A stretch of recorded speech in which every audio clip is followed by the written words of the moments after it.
Good morning. This is Miss Ray from the Great Falls Public Library, and guess who's here with us today? That's Riley, Michael, Hunter, and Andy, and they're here from the Great Falls Voyagers to read a fantastic baseball story with us. This is going to be so much fun. So right now we're going to be live here on Facebook, but today at 10:30 they're also joining us for Storytime in person in the library basement. So I hope that you can join us. Today we are going to read this awesome book. Oh, I'm not going to read it. These great guys are going to read it. It's called Randy Riley's Really Big Hit, and it was written and illustrated by Chris Van Dusen. But before we do that, will you help me sing Take Me Out to the Ball Game? Let's do it. Awesome. Here we go. Take me out to the ball game. Take me out to the crowd. Buy me some peanuts and Cracker Jacks. I don't care if I never get back, 'cause it's root for the Voyagers. If they don't win, it's a shame, 'cause it's 1, 2, 3 strikes, you're out at the old ball game. Awesome. Thanks, guys. Well, I'm going to hand this book over to Riley. Yay. All right. Thank you so much for being here, guys.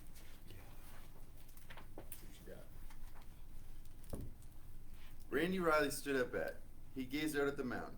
His knees began to tremble, and his heart began to pound. Then Randy started thinking about the pitcher's throw. He wondered, without gravity, how far would the ball go? And as he stood there pondering, strike 3 went whizzing by. "You're out," he heard the umpire call, then walked off with a sigh. See, Randy was a genius. He just couldn't hit the ball. He struck out every time at bat. He wasn't good at all. But something beyond baseball brought a smile to Randy's face. What Randy Riley really loved was stuff from outer space.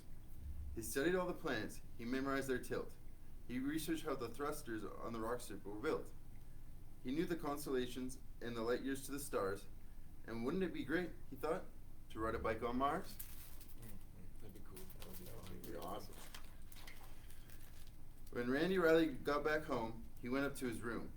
He knew he stunk at baseball, and it filled his heart with gloom. So he took his favorite robots from his shelf above his bed and staged a game of baseball with the robot team instead.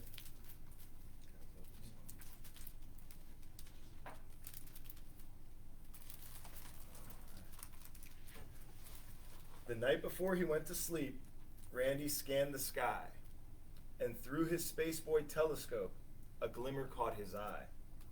He fiddled with the focus till he saw it crystal clear. It was a massive fireball, and it was coming near. Alarmed, he started plotting the projection of its path. He formulated diagrams. He double-checked his math. He calculated quickly and concluded with a frown. In 19 days, the fireball would crash into his town. What's he gonna do? What's he gonna do?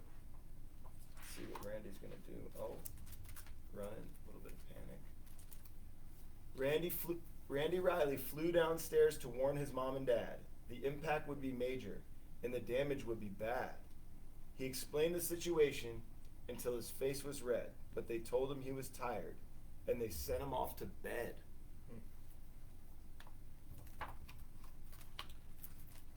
Poor Randy couldn't sleep at all. He thought this whole night through. By morning, it was obvious just what he had to do. Looks like he's got some math going on in his head up there. This guy's thinking. He's using the think tank. He gathered what he needed with determined resolution and lugged it off behind the shed to work on his solution. Looks like he's got a lot of supplies there. That's heavy. Mm-hmm. Randy toiled for 18 days while other kids had fun, but he was on a mission, so he worked till he was done. All these other kids were playing. He's getting after it. At breakfast on the 19th day, the news announcer said, "This is a special bulletin, emergency, code red. A fireball's approaching. It just flew past the moon. It's coming fast, so be prepared for it to hit by noon." I'd probably be spitting my coffee out too. Yeah. Scary. Everybody burst outside as fear and panic grew. But Randy ran back to the shed. He had a job to do. Determined. He grabbed the tarp and gave a tug. It slid off to reveal the mighty mammoth robot man he welded out of steel. The robot needed power, and Randy knew precisely that 97 batteries would energize it nicely. The eyes lit up, the engine whirred. Step 1 was now complete. So far so good, thought Randy. Then they thundered down the street. Nice. Step 2 of Randy's mission took place just south of town, in a section known as Millville, where he slowed the robot down. The robot ripped the smokestack off an old, abandoned mill. Then Randy turned the throttle knob to march him up the hill. That's a really big robot. Back in town, the people were as frightened as could be, but Randy knew the time had come for critical step 3. The robot burst out through the trees, stepped up, and took a stance, while everybody fell silent, as if frozen in a trance.